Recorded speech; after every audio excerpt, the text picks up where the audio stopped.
টাকা পয়সা হাতের ময়লা, আজ আছে কাল নাই। টাকাকে যদি আপনি জিজ্ঞাসা করেন টাকা তুমি কার, টাকা অ্যান্সার করবে আমি যার হাতে আছি আমি তার। টাকাকে যদি কখনো লোন হিসেবে কাউকে দিয়েই থাকেন, যদি টাকাকে জিজ্ঞাসা করেন তুমি কোথায় যাচ্ছ, টাকা বলবে আমি যাচ্ছি বন্ধুর উপকারের জন্য। আজ বা কখন তখন টাকা অ্যান্সার করে, যখন বন্ধুত্ব সম্পর্ক শেষ হবে, দুইজনের মধ্যে কমপ্লেক্স সৃষ্টি হবে, তখনই আমি বাসায় আসবো। আজ হচ্ছে জুম্মার দিন, সকলকে জানাই জুম্মা মুবারক। আসসালামু আলাইকুম। হ্যালো ভিউয়ার্স, কেমন আছেন আপনারা? আশা করি আল্লাহ পাকের অশেষ রহমতে ভালো আছেন। আলহামদুলিল্লাহ আমি ভালো আছি। বরাবরের মতো চলে আসলাম আজ আপনাদের মাঝে নতুন দিনে নতুন আরেকটি ভিডিও নিয়ে। আমার ইউটিউব চ্যানেলের পক্ষ থেকে সকলকে জানাই আন্তরিক অভিনন্দন এবং মুবারকবাদ। চলুন তাহলে আজকের ভিডিওটি শুরু করা যাক। ভিউয়ার্স, আজকের ভিডিওটি শুরু করে দিলাম সকালের খানা রান্না করা থেকে। সকালে ভর্তা আর ভাত রান্না করা হবে, সেইটা এই যে কুকারে আমি চাপিয়ে দিচ্ছি। সকালবেলা আমাদের এই যে রাইস কুকারে চাপানো হয়, যেহেতু সকালবেলা এইটাই দিলে অনেকগুলো কাজ থাকে, সেইটা করা যায়, সকালবেলার কাজগুলো সারা যায়। তাই এই যে আমি কুকারে ভাত আর ভর্তা একেবারে দিয়ে দিলাম, সুইচটাও অন করে দিলাম। আর এইবার চলে যাব আমার পরবর্তী কাজে। তাই এটা হতেই থাকা। এই দেখেন আমার পরবর্তী কাজ কি, যেহেতু আজকে বললাম জুম্মার দিন, আর জুম্মার দিনে তো স্পেশালভাবে ঘর বাড়িগুলো পরিষ্কার করা লাগে, প্রতিদিনই লাগে, তাই জুম্মার দিনটা বিশেষভাবে স্পেশাল করে এই জন্য ঘর বাড়ি পরিষ্কার করার জন্য চলে আসলাম আমি ঝুল ঝাড়ুটা নিয়ে। এই যে আমাদের সিলিং ওয়াল সব আমি এখান থেকে পরিষ্কার করে নিব। এই সাইডে মাকড়সারা জাল করেছে, তাই সেইটা আমি ভেঙে দিতে চলে আসলাম। তা দেখতেই পাচ্ছেন আমি প্রথমে সিলিংটা পরিষ্কার করে নিলাম, তারপরে এই সাইডের ওয়ালটা আছে ওয়ালটাও সুন্দরভাবে পরিষ্কার করে নিলাম। তা আমার মোটামুটি এক সাইড হয়ে গেছে। এইবার চলে আসলাম অপর সাইডে। তাই এই সাইডটাও আমি সেম প্রসেসে সিলিং সহ সিলিংয়ের আশপাশ ওয়াল সব আমি পরিষ্কার করে নিব। তা ভিউয়ার্স, আপনারা তারা ভিডিওটা দেখতে দেখতে এই পর্যন্ত চলে এসেছেন, কিন্তু লাইকটা দিতে ভুলে গেছেন। প্লিজ লাইকটা দিয়েন, কারণ আপনাদের একটা লাইকের ভ্যালু আমার কাছে কিন্তু অনেক বেশি। তারপরে চলে আসলাম এই যে, যেহেতু ওয়াল আর সিলিং পরিষ্কার করলাম, তার নিচে আছে জানালাটা একটু পরিষ্কার করবো। তার প্রথমে এই যে পর্দাটা সরাই নিয়ে নিলাম। তা পর্দাটা দুই সাইডে সরাই নিয়ে একটা ঝাড়ু নিয়ে তারপর ঝাড়ুটা দিয়ে প্রথমে আমি জানলার গ্রিলগুলো সব কিন্তু ঝেড়ে নিচ্ছি। তাই এই যে আমি উপর থেকে ঝাড়তে কিন্তু নিচে পর্যন্ত চলে আসলাম। এবার আমার ফুল ঝাড়ু দিয়ে ঝাড়া শেষ। এইবার নিয়ে নিলাম একটা কাপড়টা দিয়েও আমি সুন্দরভাবে এই যে ঝেড়ে নিয়ে নিব। তাই যে আমি দেখতেই পাচ্ছেন এক সাইডে হয়ে গেছে, আরেক সাইডে সুন্দরভাবে নিয়ে নিয়েছিলাম। এই যে আরেক সাইডে চলে আসলাম, সেটাও সুন্দরভাবে এই যে কাপড় দিয়ে আমি মুছে নিলাম। তাই জানলাটা আমার পুরোপুরি ক্লিন হয়ে গেছে। চলে আসলাম এইবারে দেখেন দরজাটা পরিষ্কার করতে। ওদিকে কিন্তু আমার ভাতটাও হয়ে গেছে, বুঝলেন। এদিকে ভাতটাও হয়ে যাবে, তার ভিতরে আমার সকালবেলা ঘর বাড়ি পরিষ্কারের কাজ সব হয়ে যাবে। কেমন সুন্দর হয় তাই না ভিউয়ার্স? সকালের খাওয়া দাওয়ার আগে ঘর বাড়ি একেবারে নিট অ্যান্ড ক্লিন সাফসুফ হয়েই যাবে। তা প্রথমে দেখতে পেলেন ভিউয়ার্স, আমি দরজাটা একটা ঝাড়ু দিয়ে সুন্দরভাবে ঝেড়ে নিয়ে নিলাম, তারপরে একটা কাপড় দিলাম, কাপড় দিয়েও সুন্দরভাবে মুছে নিয়ে নিলাম। তা ভিউয়ার্স, আমি যেটার কারণে সবসময় ইন্সপায়ার্ড হয় সেটা হলো আপনাদের মহামূল্যবান মন্তব্য। অবশ্যই মন্তব্যটা দিয়ে আমাকে একটু উৎসাহিত করবেন। তা যাই হোক, এদিকে দরজাও হয়ে গেছে, আর এরই মাঝে কিন্তু মানে খাওয়াটাও হয়ে গেছে। খাওয়া শেষে তারপরে এই যে চলে আসলাম খাটটা ক্লিন করতে। তাই এই যে খাটটা তো জানেন তো, এটা আমরা এইভাবে রাখি, আর এটা এই যে ভেজা কাপড় দিয়েই মুছে নেই। আজকে তো ব্যতিক্রম হচ্ছে না, এটা ভেজা কাপড় দিয়ে মুছে নিচ্ছে। তা ভিউয়ার্স, যদি আমার ভিডিওর কোনো একটু অংশ আপনাদের কাছে ভালো লেগে থাকে, তাহলে অবশ্যই একটু বন্ধুদের সাথে থাকবেন, কারণ এই প্ল্যাটফর্মে আপনাদের বন্ধুত্ব আপনাদের সাপোর্ট আমার খুবই প্রয়োজন। শুধু আমরা না, আমরা যারা একসাথে কাজ করি সবারই প্রয়োজন। তাই সবাই একটু পাশেই থাকবেন, ইনশাল্লাহ আমিও সবার বন্ধু হয়ে যাব। তা দেখতেই পাচ্ছেন ভিউয়ার্স, আমার কিন্তু ঘর বাড়ির কাজ মোটামুটি ডান। এই যে খাটটাও ক্লিন করা ডান। এখন কিন্তু নিচে নেমে আসে, নিচে যতটুকু মানে হাতে পাওয়া যায় ততদূর কিন্তু আমি মুছে নিয়ে নিলাম।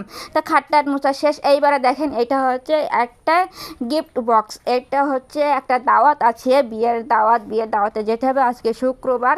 তাই বাসায় সেই গিফট বক্সটা আনা হয়েছে। যাবে ফাতেমা আর ফাতেমার আব্বু, দুই মাপে যাবে। তাই সেই বিয়ের জন্য একটা গিফট আনা হয়েছে। তা সেটাই আমি আপনাদের মাঝে একটু শেয়ার করে দিচ্ছি।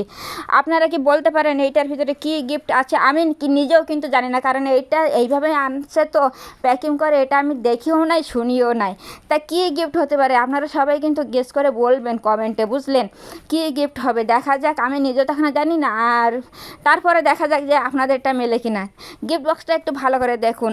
তা যাই হোক, আমি ভালোভাবে আপনাদেরকে একটু দেখাই দিয়ে দিলাম। আর এখনও কিন্তু এই দেখেন, এখন ফাতেমার আব্বু পুরোপুরি রেডি। ওরা চলে যাবে এখন দাওয়াতে, বিয়ের দাওয়াতে। তা ফাতেমার হাতে একটু দিয়েছে, তা ওরটা নিতে পারতেছে না, ওর ভয় লাগতেছে যদি ভেঙে যায়। তা যাই হোক, ওরা আবার নিয়ে নিল। এইবার ওরা দুই মাপে চলে যাচ্ছে দাওয়াতে।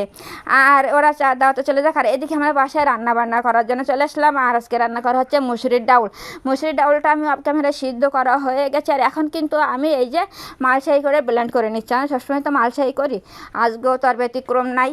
এই যে মালসাই করে সুন্দরভাবে ব্লেন্ড করে নেওয়া হচ্ছে। তা হচ্ছে মালসাই নিলে আমার কাছে যেন বেশি একটা ভালো লাগে। তা দেখতে পাচ্ছেন ব্লেন্ডারের চাইতে কোনো অংশে কিন্তু কম নাই। তা যাই হোক, এখানে কিন্তু আবার এই যে ডাউলের পানিটা একেবারে হিট হয়ে গেছে, আর এখানে একটু ডাউলের ভিতরে ওই যে যেটা ব্লেন্ড করে রাখছিলাম ওখানে একটু পানি দিয়ে হালকা করে নেওয়া হয়েছে, সেইটাই কিন্তু আবার এই যে ডাউলের ভিতরে অর্থাৎ পানির ভিতরে ঢেলে দেওয়া হয়েছে। এখন আবার একটু এই যে মিশাই নেওয়া হলো সুন্দরভাবে। তা মিশাইয়ে একটু ঢেকে দেওয়া হলো। আর এখানে কিন্তু 2টা ডিম নেওয়া হয়েছে, যেহেতু ফাতেমার আব্বু নাই, আমরা 3জন বাড়ি, আব্বু আম্মু আর আমি, আমরা 3জনই খাবো। তা 3জনের জন্য 2টা ডিম এনাফ। তা সেই ডিমটাই নেওয়া হয়েছে। ডিমটা এখন মশলার সাথে সুন্দরভাবে মিক্সড করা হলো। এবার ডিমটা ভাজতেই হবে। এখানে তেলটা হিট হয়ে গেছে কড়াইয়ের উপরে, আর তার উপরে ডিমটা দেওয়া হয়েছে।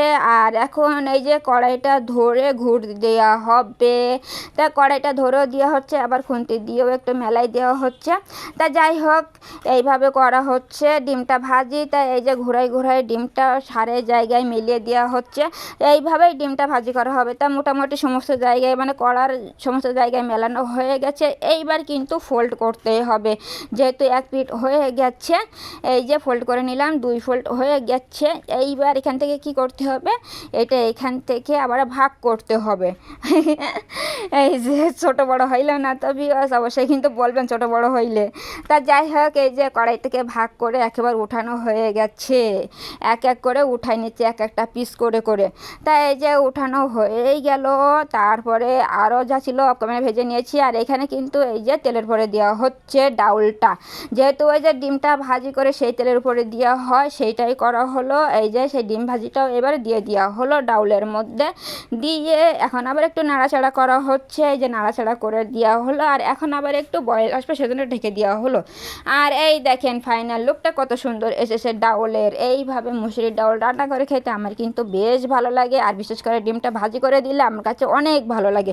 তা যাই হোক ভিউয়ার্স, আপনাদের কাছে কেমন লাগলো ডাউলের রেসিপিটা অবশ্যই কিন্তু জানাবেন। আর কে কে পছন্দ করেন, রান্নাটা কেমন হলো সব মিলে জানাতে একেবারেই কিন্তু ভুল করবেন না। তা যাই হোক, প্রথম রেসিপিটা রেখে দিয়ে দিলাম। আর দ্বিতীয় রেসিপি এটা হচ্ছে গরুর গোস্ত। এই যে আজকে একটু গরুর গোস্তের ব্যবস্থা করা হয়েছে, সেটাই মশলা কষানো হয়ে গেছে, তারই উপরে দেওয়া হয়েছে, দিয়ে সুন্দরভাবে গরুর গোস্তটা কষানো হচ্ছে। তাই প্রথম স্টেপ কষানো শেষ, একটু ঢেকে দিয়ে দিলাম। আর এইবার একটু আলু অ্যাড করে দিচ্ছি। আলুটা কিন্তু ভাজা হয়েছিল, সেইটাও এখন অ্যাড করে দিয়ে দিলাম। দিয়ে আলুটাও আবার একটু গোশের সাথে কষাই নেওয়া হচ্ছে। তাই যে আলুটা দিয়েও কিছুক্ষণ আমি কষাই নিয়ে নিলাম। তাই এই যে কষানো প্রায় ডান। এই দেখতে পাচ্ছেন ভিউয়ার্স, একেবারে কষানো ডান, কোনো পানি নাই। এইবারে কিন্তু পরিমাণ মতো জলটা দিয়ে দিতে হবে। আর এই পানিটা কিন্তু গরম পানি, গোশে গরম পানি দিয়ে, মোটামুটি প্রায় তরকারিতে গরম পানি দেওয়া হয়, গোশে তো বিশেষ করে দিতে হয়। তা সেইটাই দেওয়া হলো। দিয়ে এখন একটু ভালোভাবে একটু মিলাই নেওয়া হলো।